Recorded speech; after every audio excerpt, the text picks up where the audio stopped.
Bonjour à tous et bienvenue dans Iris. Aujourd'hui, direction Champf et son cirque à la rencontre d'une des nombreuses compagnies présentes sur le festival. Tout de suite après, les élèves du département d'art dramatique au Conservatoire de Noisiel vous présenteront leur spectacle de fin d'année. Enfin, mon œil vous fera prendre l'air pour pas cher.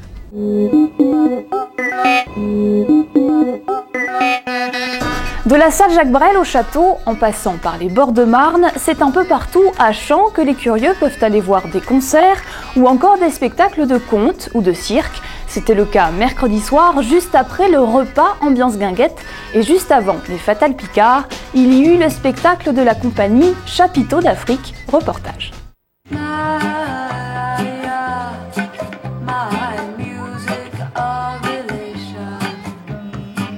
Ici ou ailleurs, en Afrique ou en Europe, entre rêve et réalité, depuis Balabala Street et Circa Samba, les deux précédentes créations de la compagnie, l'histoire racontée est toujours un peu la même, celle d'échanges entre Vincent l'Européen et Désiré le Congolais, chacun découvrant la culture de l'autre.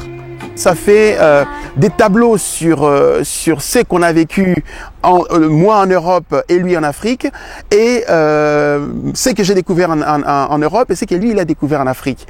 Et finalement, on se dit, est-ce qu'on peut être heureux ici ou ailleurs? Donc voilà, dont le titre de la création, ici ou ailleurs. Ici, on est aussi mieux qu'en Afrique, ou en Afrique, on est aussi mieux que... voilà, donc l'homme est toujours en train de chercher là où il est mieux. Les trois artistes, en tout cas, eux, semblent avoir trouvé leur terrain de prédilection.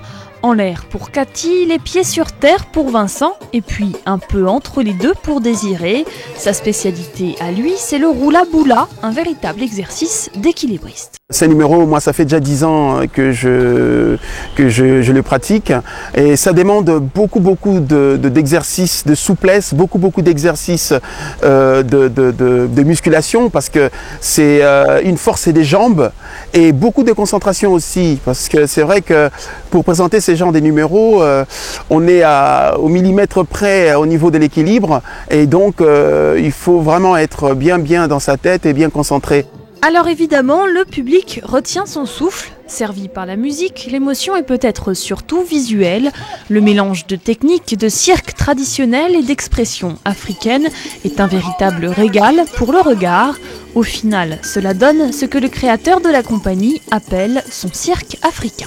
Moi, le bonheur que j'ai à chaque fois que je suis sur un plateau, c'est montrer, faire valoir un petit peu la culture africaine, promouvoir cette culture, et pour montrer aussi qu'en dehors des techniques de cirque que j'ai apprises ici dans ces pays, je peux apporter aussi ma culture africaine pour que la culture africaine et le cirque n'en fassent qu'un.